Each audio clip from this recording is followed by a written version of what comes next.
Irmãos, boa noite. A paz do Senhor para todos. É bom poder estar reunido com os irmãos mais uma vez. Como na semana passada, nós temos aqui o grupo estritamente necessário, para que o culto funcione. Somos gratos a Deus por isso e continuamos pedindo ao Senhor que, por sua graça, nos permita ver essa casa de novo cheia, Este local de culto, de adoração ao Senhor. A gente fica saudoso de ver os irmãos aqui reunidos conosco, mas é o tempo que o Senhor tem preparado para nós. Vamos ler a palavra de Deus? Livro de Atos dos Apóstolos, capítulo 15. Nós estamos seguindo os primeiros passos da igreja primitiva e o esforço daqueles irmãos pela propagação do Evangelho. Os irmãos estão se esforçando para cumprirem a ordem do Senhor Jesus, quando Ele deu, já no momento de sua partida, no momento em que Ele está sendo assunto ao céu, Ele diz aos irmãos que iria enviar o Espírito Santo, que o Espírito Santo seria derramado sobre eles, iria enchê-los, capacitá-los, e cheios do Espírito Santo, eles deveriam sair e fazer discípulos de todas as nações. Os irmãos fizeram isso e nós temos acompanhado a narrativa de Lucas. Lucas foi um irmão, ele não era apóstolo, mas foi um irmão muito próximo dos apóstolos, muito próximo da igreja naquele momento, e um grande historiador. Ele escreve 2 livros, ele escreve o Evangelho, que leva o nome dele, e escreve um segundo livro, que é o livro de Atos. Nós estamos agora mais ou menos no meio do livro. O livro tem 28 capítulos, Nós terminamos o 14º na semana passada. Estamos iniciando agora a segunda metade do livro de Atos. Hoje é o nosso sermão número 34 nesse livro. Então, se tudo correr como foi até agora, nós devemos terminar com mais uns 34 sermões. Mais ou menos a gente deve estar terminando essa nossa saga, pelos primeiros anos da igreja do Senhor Jesus. Vamos ler o livro de Atos dos Apóstolos, então, capítulo 15. Irmãos, nós não vamos ler todo o capítulo, não agora. Nós vamos falar sobre todo ele. Nós vamos ler agora apenas uma parte inicial, mas nós vamos ler até o versículo 6. E no decorrer do sermão, nós vamos lendo o restante do capítulo. Diz assim o texto, Atos dos Apóstolos, capítulo 15, a partir do versículo 1, nós vamos ler até o versículo 6. O texto diz o seguinte: Alguns indivíduos que foram da Judéia para Antioquia ensinavam aos irmãos: se vocês não forem circuncidados, segundo o costume de Moisés, não podem ser salvos. Tendo surgido um conflito e grande discussão de Paulo e Barnabé com eles, foi resolvido que esses 2 e mais alguns fossem a Jerusalém, aos apóstolos e presbíteros, para tratar desta questão. Encaminhados, pois, pela igreja, atravessaram as províncias da Fenícia e Samaria e, narrando a conversão dos gentios, causaram grande alegria a todos os irmãos. Quando chegaram a Jerusalém, foram bem recebidos pela igreja, pelos apóstolos e pelos presbíteros, a quem relataram tudo o que Deus havia feito com eles. Mas alguns membros do partido dos fariseus que haviam crido se insurgiram dizendo: é necessário circuncidá-los e ordenar-lhes que observem a lei de Moisés. Amém. Vamos orar ao Senhor. Senhor Jesus, temos olhado para a Tua santa palavra, buscando orientação, direção e edificação para as nossas vidas. A Tua palavra tem alimentado e guiado a Tua igreja por mais de 2000 anos, Pai querido. Nós vivemos um momento difícil agora, nós nunca enfrentamos um momento como esse, mas não é nem de longe o pior momento da humanidade. A humanidade já enfrentou momentos muito mais difíceis, e em todos esses momentos, a Tua palavra foi como um farol a guiar a Tua igreja, a guiar o Teu povo, a trazer consolo, conforto e orientação. E nós, mais uma vez, nos voltamos ao Senhor e à Tua palavra em busca desta orientação, deste consolo, deste conforto, desta direção para as nossas almas. Queremos pedir ao Senhor que, no nome de Jesus, possa falar ao nosso coração, ao coração de cada um dos irmãos que está em casa, que está na frente do seu computador, de sua televisão, do celular, que o Senhor possa falar ao coração dessas pessoas, trazendo edificação para o louvor do Teu nome, acendendo, Pai, no coração deles, Senhor Jesus, mais uma vez, o amor, a disposição por servir e continuar no caminho. Nós oramos, Senhor, agradecidos no nome de Jesus. Amém. Irmãos, sempre vão existir controvérsias, né? Sempre vão existir discussões. Em qualquer lugar vai ser assim. Existem discussões, desentendimentos, controvérsias. Elas acontecem no trabalho, acontecem na família, acontecem num grupo pequeno, acontecem na faculdade, acontecem no trânsito. Em tudo que é lugar, nós, seres humanos pecadores, acabamos tendo divergências de opinião. E por conta dessas divergências, muitas vezes, a gente não consegue ficar em paz uns com os outros. Tem algumas divergências algumas diferenças de opinião, que às vezes não valem nem a discussão, né? Por exemplo, algumas pessoas dizem que não vale a pena rodar com o carro até o tanque baixar do meio, porque eles dizem que vai ficar um espaço vazio muito grande no tanque, vai evaporar e aí o consumo do carro vai aumentar. Aí chega um outro grupo e vai dizer: não, mas se você anda com o tanque cheio o tempo todo, o carro vai andar mais pesado. Ele vai ter que arrastar mais peso, o peso do próprio combustível. Por conta disso, ele vai acabar gastando mais. Tem uma outra controvérsia muito importante mesmo. Eu não sabia, eu tomei conhecimento há poucos dias, não sei se vocês sabiam, mas, por exemplo, uma discussão, se você depois que colocar o fermento na massa do bolo, se você pode usar a batedeira, ou se você tem que fazer isso só com a mão. Porque algumas pessoas vão dizer que a batedeira vai impedir que o fermento atue da forma que deveria. Mas se você fizer isso com a mão, não. Então existem discussões desse tipo.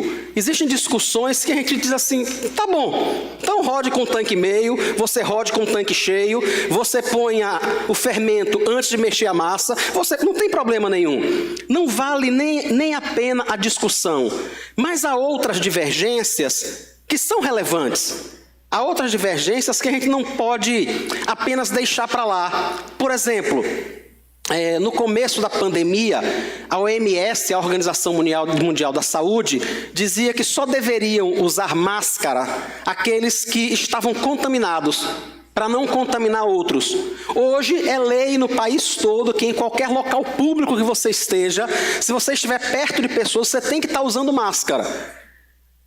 A gente tem diversas outras questões, né? Algumas pessoas perguntam: mas será que realmente se a gente usar ivermectina, a gente vai estar livre de contrair o vírus? Se contrair e a gente começar a usar hidroxicloroquina logo no começo, será que isso realmente vai adiantar? E se a gente misturar tudo?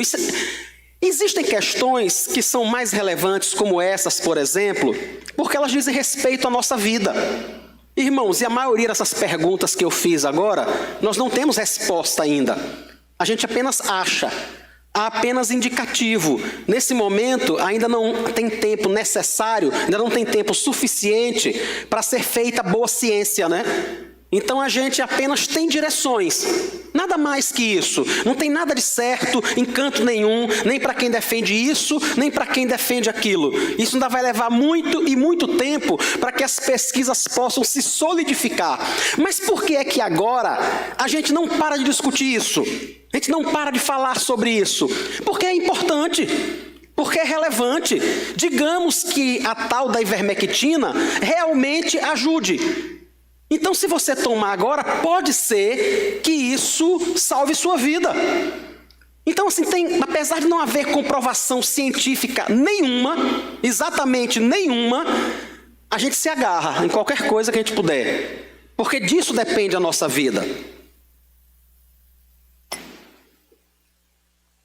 Esse texto que nós acabamos de ler, acontece a mesma coisa. Paulo e Barnabé tinham voltado da sua segunda viagem, da sua primeira viagem missionária. Eles tinham voltado para Antioquia, como nós vimos na semana passada, né? Eles saíram de Antioquia, passaram por diversas cidades e retornaram para Antioquia. Quando eles chegam lá, eles contam para os irmãos tudo o que tinha acontecido, tudo que Deus tinha feito.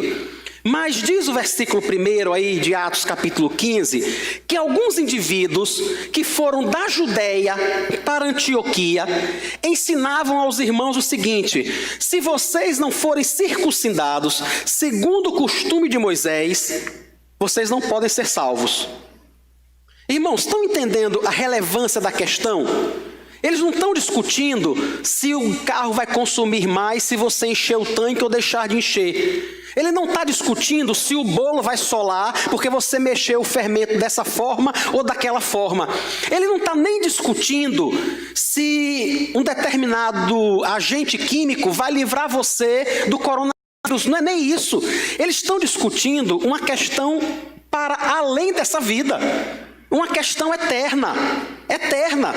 O que aqueles judeus chegaram da Judéia em Antioquia, quando eles reuniram os irmãos, o que eles estavam dizendo é: ou vocês cumprem os rituais que nós judeus cumprimos, ou vocês não são salvos. Só para esclarecer o que é que nós queremos dizer com ser salvo, a Bíblia diz para a gente que ao homem está ordenado morrer uma só vez. Isso é Hebreus 9, 27. Vindo depois disso, o juízo.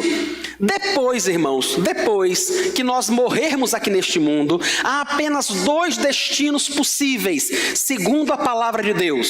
Ou a pessoa vai para o céu, ou ela vai para o inferno. Não há um meio termo e nem há uma terceira via. Só dois caminhos, céu ou inferno. Quando nós falamos em salvação, nós estamos dizendo que aquele que é salvo é alguém que quando morrer aqui, quando o seu corpo cair neste mundo, por qualquer motivo que seja, ele vai estar no céu. Quem não vai estar salvo é aquele que vai estar perdido eternamente. Então imaginem que alguém chegasse aqui hoje na nossa igreja e começasse a dizer assim: olhe, se vocês não sentarem virados para o púlpito, ninguém vai ser salvo. Irmãos, dá para imaginar a confusão que isso ia causar no nosso meio? A gente ia dizer: como eu não vou ser salvo por causa de virar a cadeira numa direção ou na outra, por causa de praticar um determinado ato ou outro. Dá para imaginar o tamanho da confusão que isso ia causar? Era o que estava acontecendo ali. Aqueles judeus disseram: ou vocês fazem como nós fazemos, ou vocês cumprem aqueles rituais, ou vocês não serão salvos. A confusão foi muito grande, a discussão foi muito grande. Então a igreja resolveu que iria mandar alguns irmãos para irem à Judéia, resolver essa questão, conversar com a igreja que estava reunida ali. Até porque, irmãos, vejam, a sede do cristianismo naquele momento era em Jerusalém, era na Judéia. Esses indivíduos que chegaram em Antioquia, eles vieram da Judéia. Então talvez eles pudessem até dizer às pessoas que estavam ali: nós viemos da sede. Nós viemos do local onde estão todos os apóstolos. Nós viemos do local onde tudo acontece. E lá nós fazemos isso tudo. Lá nós guardamos todos esses preceitos. Por isso a gente veio dizer a vocês que vocês têm que guardar também. Então aqueles irmãos disseram: isso precisa ser resolvido, porque Paulo e Barnabé, que estavam em Antioquia, diziam: não, isso não é verdade.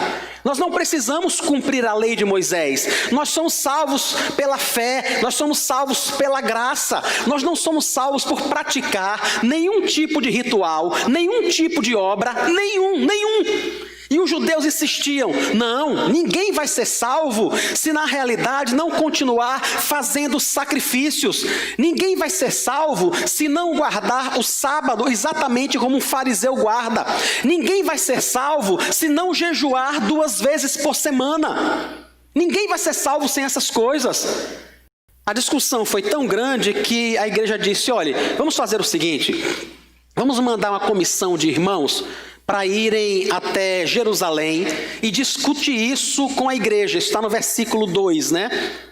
Tendo surgido um grande conflito e uma grande discussão de Paulo e Barnabé com eles, foi resolvido que esses dois e mais alguns fossem a Jerusalém, aos apóstolos e presbíteros, para tratar desta questão. E aí eles vão para lá para tentar resolver realmente isso. O versículo 4 diz que quando eles chegam, eles são bem recebidos pela igreja, eles são bem recebidos pelos apóstolos, pelos presbíteros. E mais uma vez, irmãos, assim que Paulo e Barnabé chegam de Antioquia, eles começam a contar em Jerusalém tudo que Deus tinha feito. É a primeira coisa que eles fazem, o quanto Deus operou de forma maravilhosa na viagem missionária que eles fizeram. É a primeira coisa que eles fazem. Mas enquanto eles estão contando, vejam no versículo 5, o partido dos fariseus se insurge, se levanta e começa a dizer, é necessário circuncidar. Paulo está dizendo, olha, nós passamos por Antioquia da Pisídia, nós passamos por Perge, passamos pela Panfilha, Deus converteu pessoas, depois nós voltamos, elegemos presbíteros nesta igreja, e enquanto isso, alguns irmãos estão bem do lado dizendo, eles já foram convertidos, então tem que ser circuncidado. Eles já estão em Cristo, então eles têm que ser circuncidados. Esses presbíteros que vocês ordenaram, eles foram circuncidados? Não foram ainda? Tem que ser. Eles só insistiam nisso. Deixa eu tentar dizer para os irmãos rapidamente por que é que eles insistiam tanto nisso. A insistência, na realidade, é porque esses irmãos que estão aqui no versículo 5, do partido dos fariseus, foram judeus, irmãos, criados em todo o judaísmo mais severo possível, na seita dos fariseus. Eles eram extremamente rigorosos. Foram convencidos pelo Espírito Santo que Jesus é o Cristo. Então agora eles entendem que eles são de Cristo, que eles servem a Cristo. Mas isso na cabeça dele, automaticamente, não significa que eles têm que parar de circuncidar os filhos deles. Naquele momento, eles entenderam que Jesus é o Cristo, mas isso não queria dizer que eles tinham que parar toda a tradição cerimonial que eles tinham recebido de Moisés. Tudo bem, Jesus é o Cristo, mas a gente continua fazendo exatamente tudo como a gente fazia. Em algum momento, isso poderia dar para eles, e dava mesmo essa impressão a eles e a algumas pessoas, que eles precisavam fazer aquilo para ser salvos. É preciso compreender que era um momento, irmãos, onde a teologia, o entendimento sobre a salvação está sendo desenvolvido, está sendo solidificado, né? Imaginem, hoje, mais de 2000 anos depois, tendo 39 livros do Antigo Testamento, 27 do Novo Testamento, quantas pessoas da nossa igreja têm dúvidas sobre a salvação? Sobre o que é ser salvo? Pare a igreja, num dia que a gente voltar, que essa igreja que estiver cheia, em nome de Jesus, pare os 10 irmãos e pergunte a ele o que é salvação. Como é que ele foi salvo? Por que é que ele foi salvo? De que é que ele foi salvo? Pergunte a uns 10. E você vai ver quantos vão lhe responder de forma bíblica. Eu estou falando, irmãos, de 2000 anos depois. Vocês imaginem, naquele momento, onde tudo que eles tinham era o Antigo Testamento. Então, nesse momento aqui, a doutrina da salvação, a doutrina da graça está sendo desenvolvida. O que nós estamos lendo é o desenvolvimento dessa doutrina na prática. É isso que nós estamos observando aqui. E aqueles judeus insistiam. Não, tem que ter. Até que os apóstolos e presbíteros, então, se reúnem para examinar a questão. É o que diz o versículo 6, né? E eles começam a debater, irmãos. Há uma grande discussão quando todo mundo se reúne e eles começam a conversar sobre esse tema. Antes de falar um pouco mais sobre o tema, eu queria mostrar algo que é muito relevante para nós, irmãos. Desde o capítulo 15 de Atos, nós vemos a igreja resolver suas questões reunida. As questões sérias e mais relevantes da igreja são discutidas por um grupo muito maior. Não é resolvida por uma, por duas ou por 3 pessoas. Lembram que a questão começou lá em Antioquia? Eles elegeram pessoas, mandaram junto com Paulo e Barnabé a Jerusalém. Em Jerusalém, Paulo, Barnabé, mais os outros que vieram de Antioquia, se reúnem com os apóstolos, se reúnem com os presbíteros em um concílio. E vamos resolver a questão, vamos discutir, um vai falar, o outro vai falar. É aquilo que nós fazemos aqui na nossa igreja, né? Até agora no nosso presbitério, todos os anos a reunião do nosso presbitério tem sido aqui na nossa igreja, até agora pelo menos. Então uma vez por ano, o presbitério Aracaju, que é o presbitério ao qual nós fazemos parte, se reúne aqui na igreja e nós discutimos as questões relevantes do ano que passou e o que faremos no ano seguinte. Quem é que participa dessa reunião? Todos os presbíteros. Que na igreja presbiteriana, irmãos, todos aqueles que são oficiais da igreja, que dirigem a igreja, são presbíteros. Pastores são presbíteros, docentes, e aqueles que nós chamamos de presbíteros são os presbíteros regentes. Então todos somos presbíteros, não existe um bispo, um apóstolo, um pai apóstolo, um querubim, ou qualquer outra invencionice insana dessa que o pessoal cria. Não tem nada disso. Somos todos presbíteros, exatamente como aconteceu ali. A gente senta uma vez por ano, a gente ora, a gente discute, ouve um, ouve outro, e é assim que as coisas são resolvidas na igreja.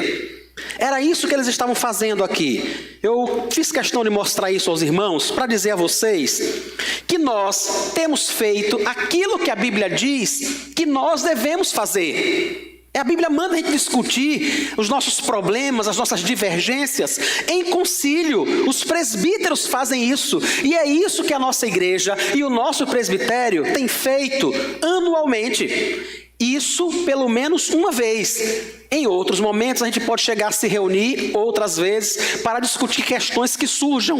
Mas no mínimo uma vez por ano nós vamos nos reunir para discutir essas questões.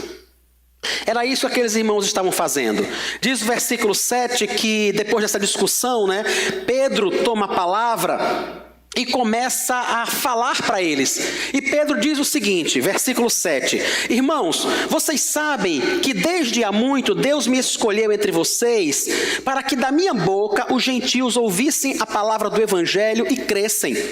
E Deus, que conhece os corações, lhes deu testemunho, concedendo o Espírito Santo a eles, como também o havia concedido a nós, e não estabeleceu distinção alguma entre nós e eles, purificando-lhes o coração por meio da fé. Agora, pois, por que vocês querem tentar a Deus, pondo sobre o pescoço dos discípulos um jugo que nem os nossos pais puderam suportar e nem nós? Mas cremos que somos salvos pela graça do Senhor Jesus, assim como eles. Assim que começou aquele debate, no momento de Pedro poder falar, ele conta, irmãos, ele relembra aquilo que tinha acontecido na casa de Cornélio e que nós estudamos no capítulo 10 de Atos. Pedro foi à casa de um homem que não era judeu, ou seja, um gentio, e na casa de Cornélio ele prega o evangelho e o Espírito Santo vem sobre aquelas pessoas, exatamente como aconteceu com aquele grupo de judeus lá em Atos 2, no Pentecostes. Então agora, nesse momento de concílio, Pedro lembra aos irmãos e diz: irmãos, vocês estão lembrados que nós estávamos reunidos no cenáculo e o Espírito Santo veio sobre nós? E nós somos judeus. Aconteceu a mesma coisa na casa de um homem que não era judeu, um gentio chamado Cornélio. Eu estava lá, nós oramos e o Espírito Santo veio sobre eles da mesma forma que veio sobre nós.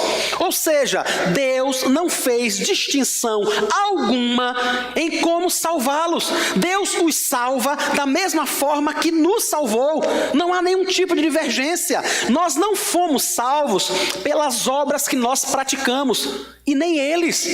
Pedro chega a dizer, irmãos, que todo aquele ritual, aquele cerimonial que havia, era um fardo que eles não puderam suportar. É o que diz aí o versículo 10. Ele diz: a gente não conseguiu suportar, os nossos pais não conseguiram. Como é que vocês querem impor algo assim para eles, se nem necessário não é? Porque a discussão, o ponto de Pedro aqui, irmãos, não era nem tanto se era pesado ou deixava de ser. A discussão principal era: é preciso? É necessário? Se isso não é necessário, se nós somos salvos pela graça, então não tem a menor necessidade de cobrar esse tipo de coisa deles. É o que ele diz no versículo 11: cremos que somos salvos pela graça do Senhor Jesus, assim como eles. Pedro está dizendo: não tem, irmãos, nenhum tipo de obra, não tem nada que nós façamos. Pedro está esclarecendo, irmãos, nesse momento, que aqueles que são salvos não são salvos porque eles fizeram alguma coisa. O que Pedro está dizendo é: irmãos, entendam, nós não fomos salvos porque nós cumprimos tudo aquilo. Nós não fomos salvos porque fomos circuncidados.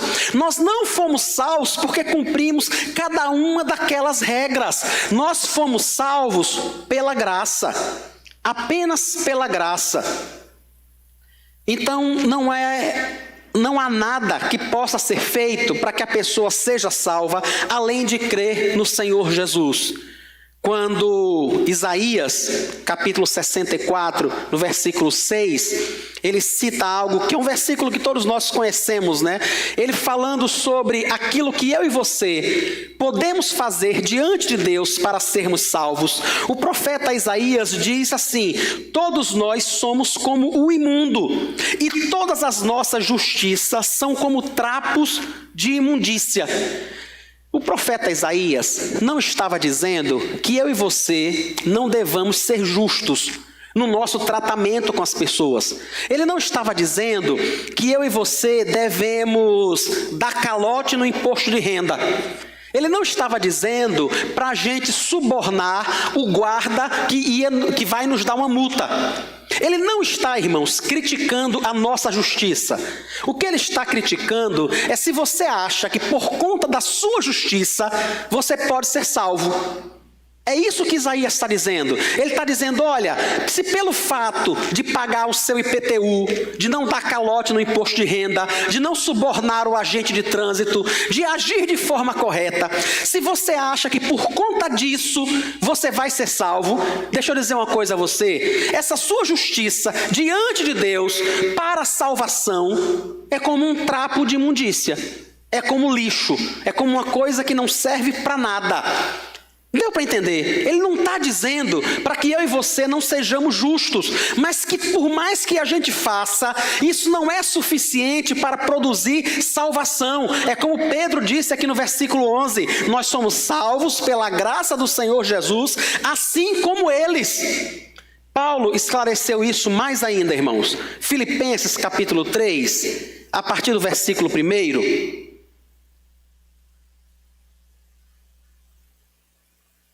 Filipenses 3, a partir do versículo 1, Paulo escreve aos irmãos da cidade de Filipos e discute o mesmo tema. Quanto ao mais, meus irmãos, alegrem-se no Senhor. Escrever de novo as mesmas coisas não é um problema para mim, e é segurança para vocês.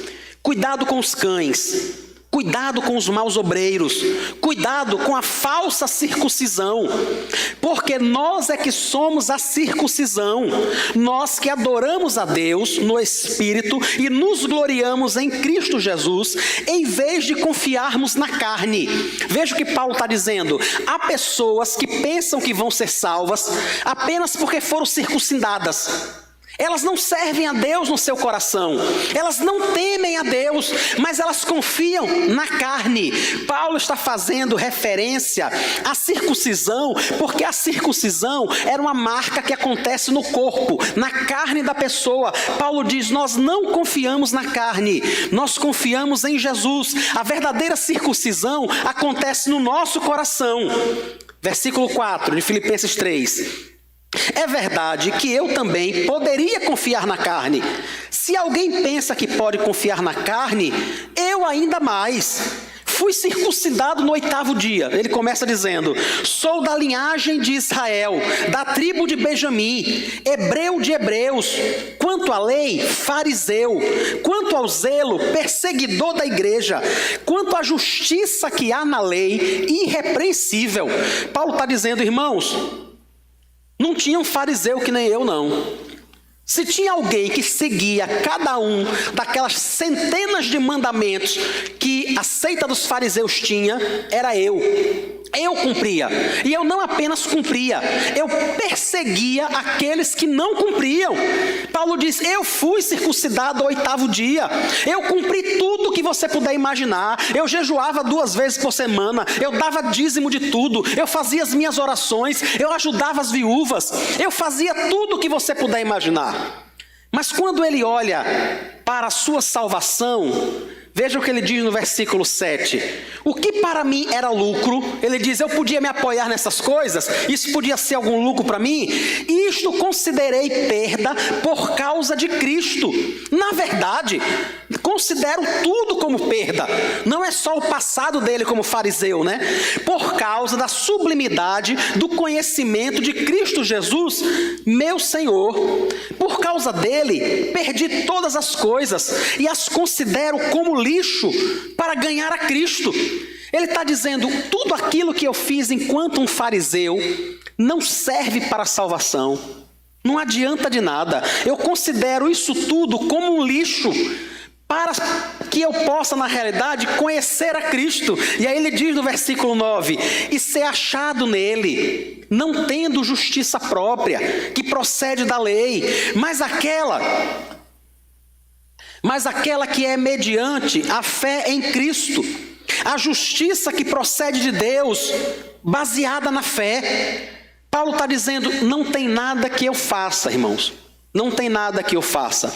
Não sei se vocês já viram, irmãos, mas eu já vi gente na igreja presbiteriana, é claro, dizendo assim, bom, você que nasceu na igreja presbiteriana, você foi batizado por aspersão.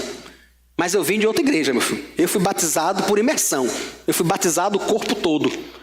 Como se isso fosse algum tipo de vantagem.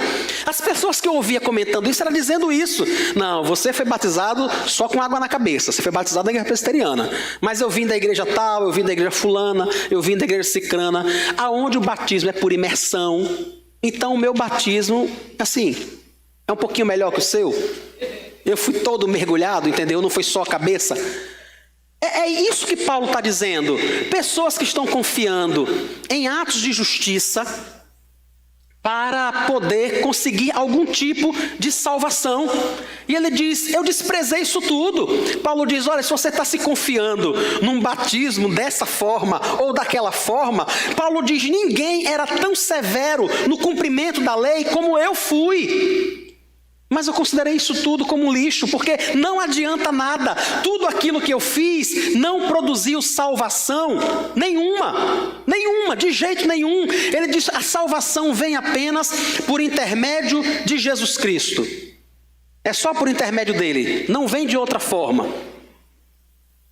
Versículo 16, então, conta que Tiago é que passa a falar, né?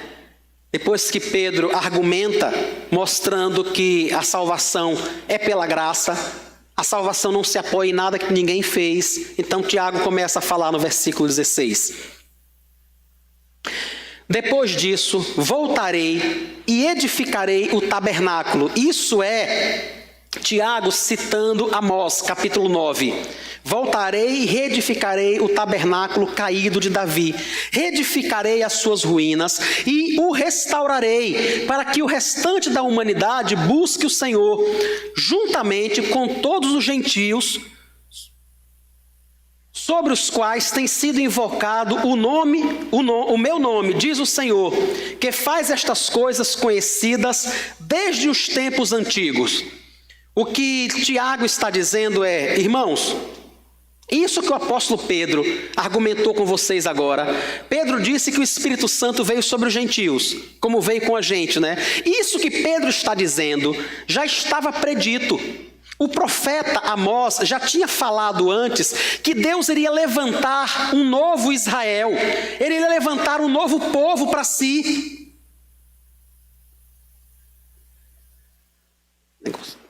Bora. Vamos ver se prende agora.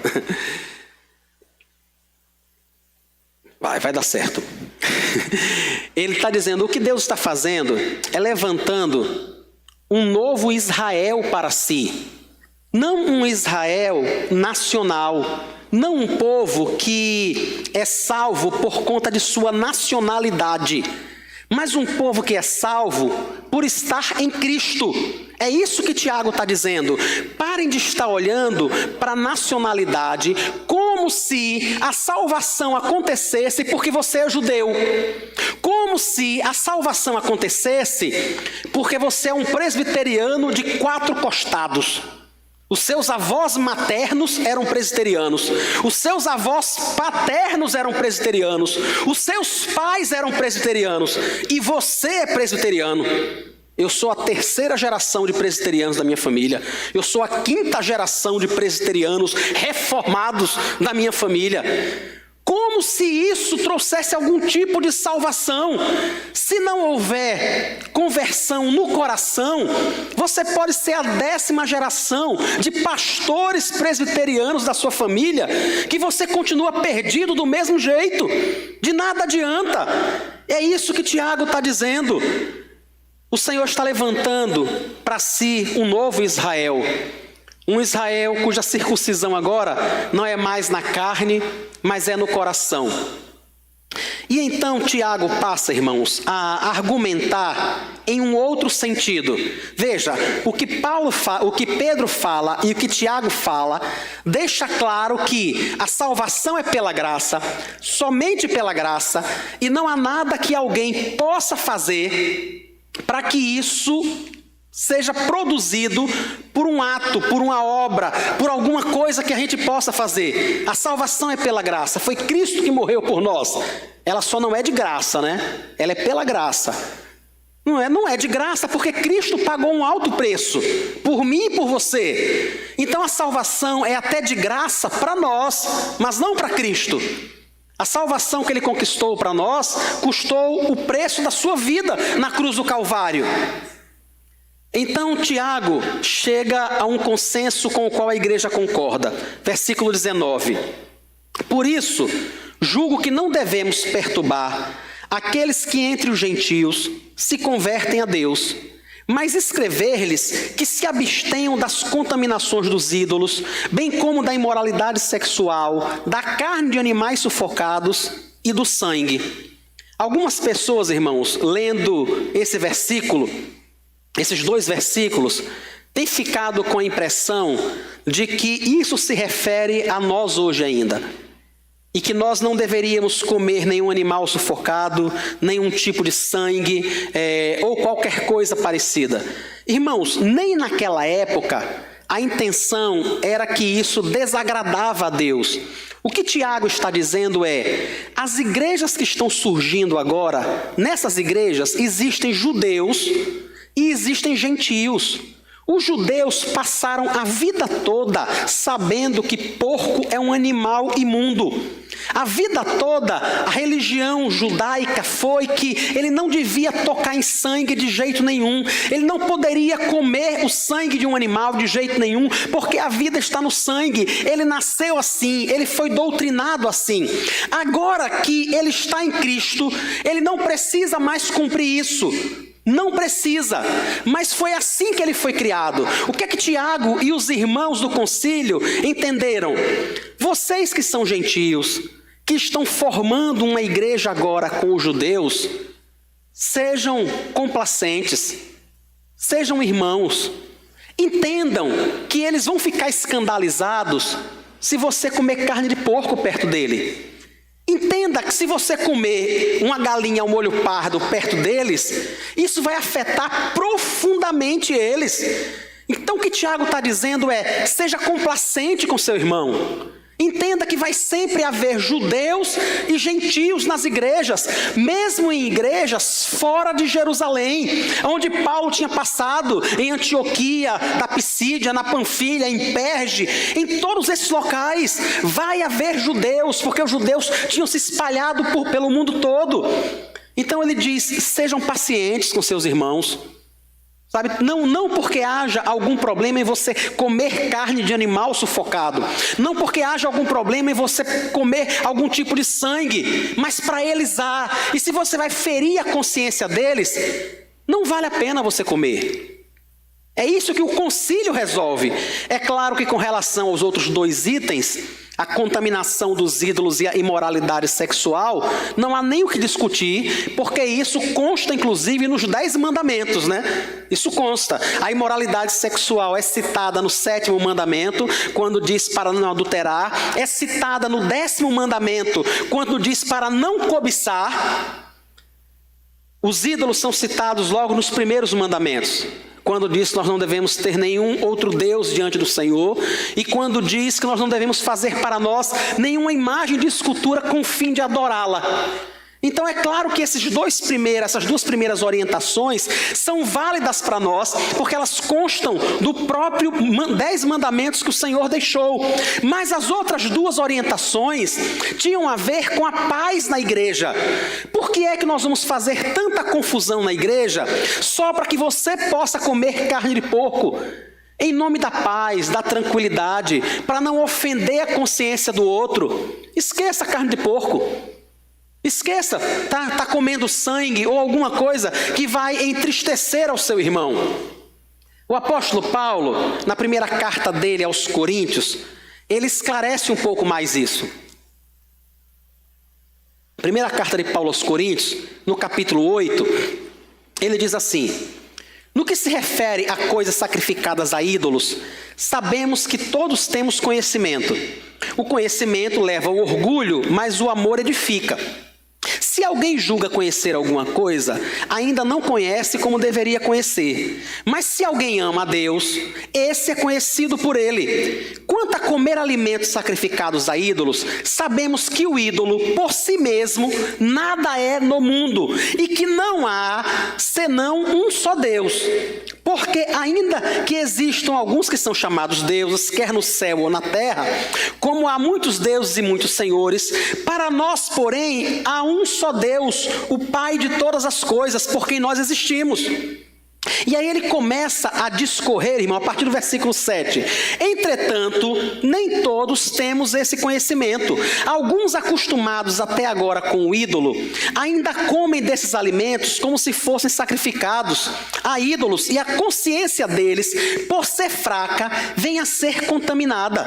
Não é a comida que nos torna agradáveis a Deus, pois nada perderemos se não comermos, e nada ganharemos se comermos. O que é que Paulo está dizendo? Na cidade de Corinto, como em todas as outras cidades, havia muitos templos pagãos, e as pessoas ofereciam sacrifícios lá. Então veja, um irmão que adorava um deus qualquer desse e oferecia sacrifícios lá, se converte e passa a fazer parte da igreja cristã. Aí quando chega na casa de uma pessoa ou na feira, ele sabe que esse irmão está comendo carne sacrificada aos ídolos. Sabe por que isso acontecia, irmãos? Porque muitas vezes essas carnes sacrificadas aos ídolos eram mais baratas. Uma pessoa sacrificava um animal inteiro, um boi inteiro, a um ídolo desse, mas só aproveitava a cabeça, só aproveitava as patas, aproveitava uma parte. O que é que a pessoa que levou o animal para sacrificar fazia? Ela pegava o restante e ia vender na feira. Ela sacrificou já ao ídolo dela, o que sobrou ela ia vender na feira. E esses animais eram mais baratos. Então muitos irmãos compravam. Eles diziam, eu não estou participando do culto, não tem problema nenhum. E não tem mesmo. É isso que Paulo está explicando aqui. Não tem mesmo. Mas o problema é para a pessoa que antes sacrificava e que agora vê você comprando aquele tipo de carne. A consciência dele fica ofendida. Ele antes fazia isso, ele sacrificava, e agora quando ele vê você comer, Rapaz, isso não faz bem a ele. Ele se sente muito ofendido. É por isso que ele começa dizendo aqui que o orgulho, que o conhecimento leva ao orgulho, mas o amor edifica. Aí no versículo 1, né? Capítulo 8, versículo 1 de Coríntios. O que Paulo está dizendo é: você tem conhecimento que não tem problema nenhum comer. Mas esse seu conhecimento pode levar ao orgulho. E você pode desprezar a consciência do outro. O irmão tem a consciência sensível. Ele não tem esse conhecimento que você tem. Então, quando ele vê você fazer isso, ele se sente ofendido. Ele se sente desconcertado. Ele não sabe o que fazer. Ele não sabe exatamente o que pensar.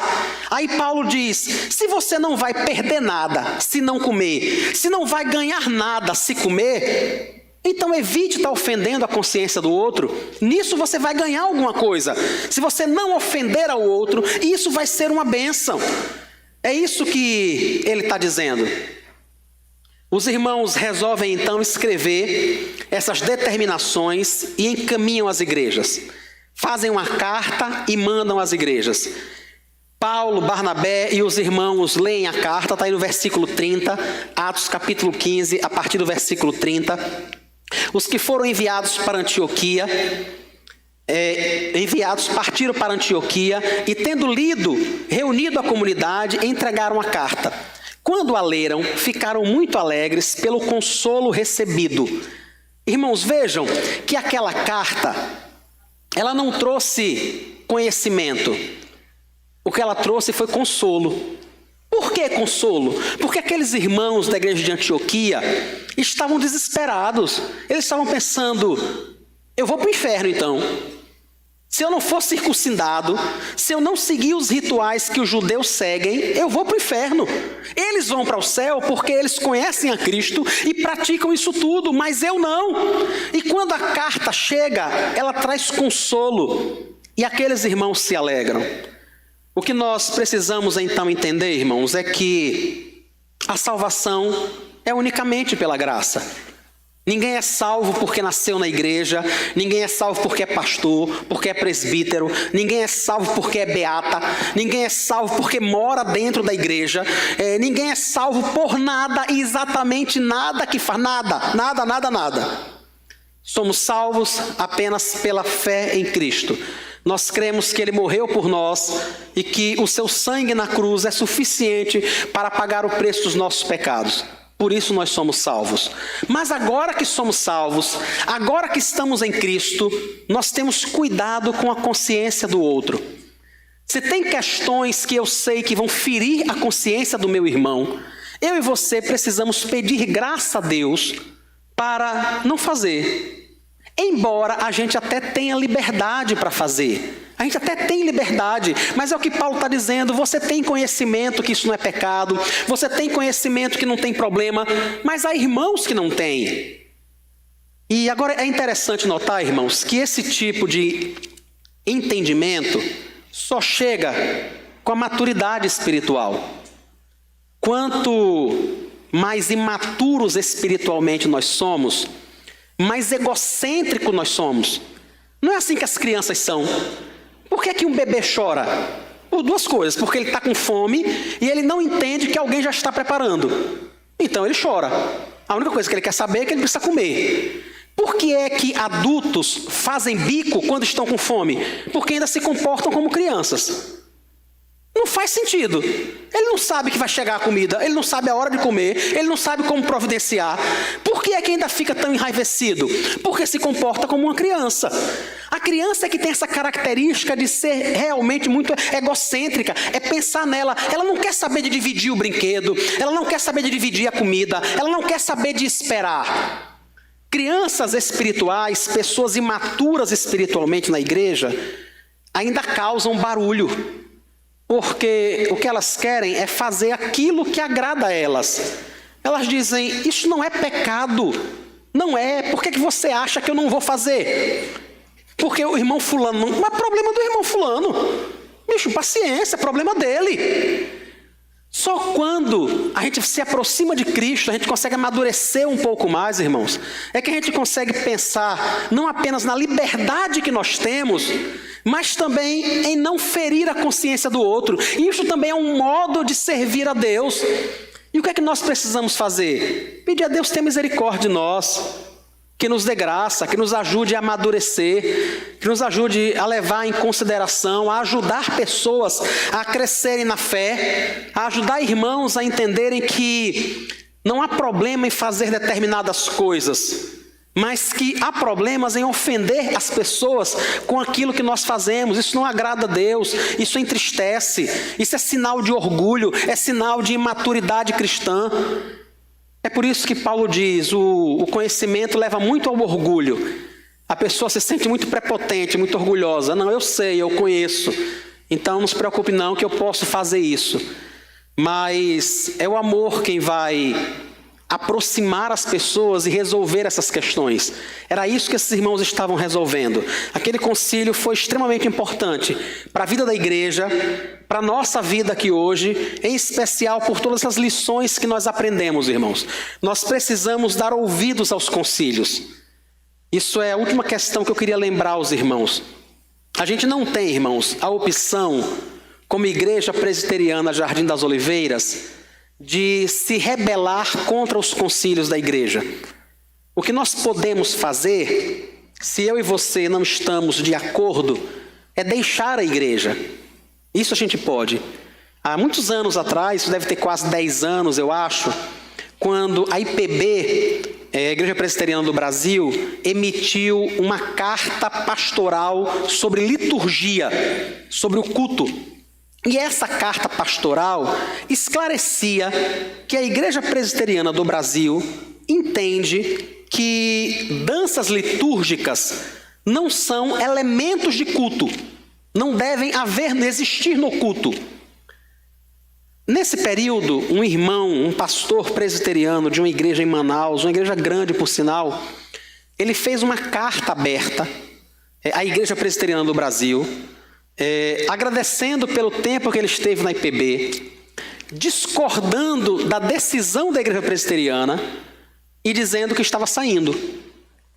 Então isso é uma opção viável para qualquer pessoa que entende que a IPB, por exemplo, que é a Igreja Presbiteriana do Brasil, que é a Igreja Presbiteriana Jardim das Oliveiras, não tem agido de forma bíblica. Isso é uma opção. Se você olha para a palavra de Deus e percebe que a igreja que você está não é uma igreja bíblica, você tem que sair dela. Não tem por que você ficar. Não tem.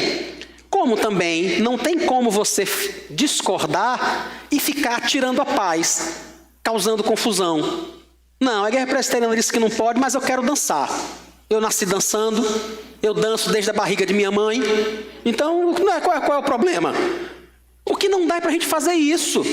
Entende? A gente precisa se submeter às decisões conciliares, aquilo que é resolvido, e pedir a Deus que oriente aqueles que estão decidindo, orientem aqueles que estão à frente. Na nossa igreja, nós temos o primeiro concílio, que é o conselho da igreja. E essa igreja, Jardim das Oliveiras, precisa seguir a orientação do conselho de sua igreja. O que é que a igreja pode e deve fazer? Orar por esses irmãos, conversar com eles. Mas, irmãos, a insurreição não é boa, não agrada a Deus, não glorifica a Deus e só traz dor de cabeça.